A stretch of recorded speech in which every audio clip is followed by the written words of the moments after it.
السلام علیکم ورحمۃ اللہ وبرکاتہ۔ الحمدللہ رب العالمین والعاقبۃ للمتقین والصلاة والسلام علی اشرف الانبیاء والمرسلین نبینا محمد صلی اللہ علیہ وسلم وعلی آلہ وصحابہ اجمعین وبعد۔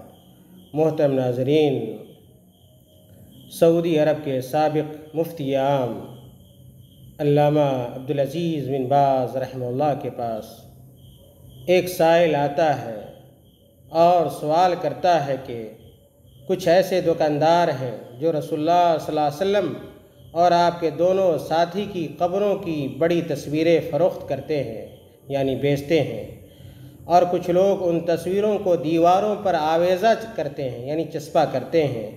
تو اس قسم کی تصویریں بیچنا اور انہیں لٹکانا جائز ہے یا نہیں؟ یہ سوال ابن باز رحمہ اللہ سے کیا گیا۔ اس سوال کا جواب شیخ ابن باز رحمہ اللہ نے اس طرح دیا کہ اس قسم کی تصویریں جائز نہیں ہیں اور نہ ان کا فروخت کرنا بھی جائز ہے، اس لیے کہ یہ رسول اللہ صلی اللہ علیہ وسلم اور آپ کے ساتھیوں کی ذات میں غلو کا ذریعہ اور شرک باللہ کا سبب ہے، اس لیے ان کا ترک واجب ہے اور خرید و فروخت جائز نہیں، چونکہ یہ غلو، زیادتی اور شرک کا ذریعہ ہے۔ اللہ تعالیٰ تمام مسلمانوں کو اپنے دین کی سمجھ عطا کرے اور اپنے غیظ و غضب کے اسباب سے محفوظ رکھے۔ وہی سب سے بہتر ذات ہے جس کے سامنے مراد کی جھولی پھیلائی جائے۔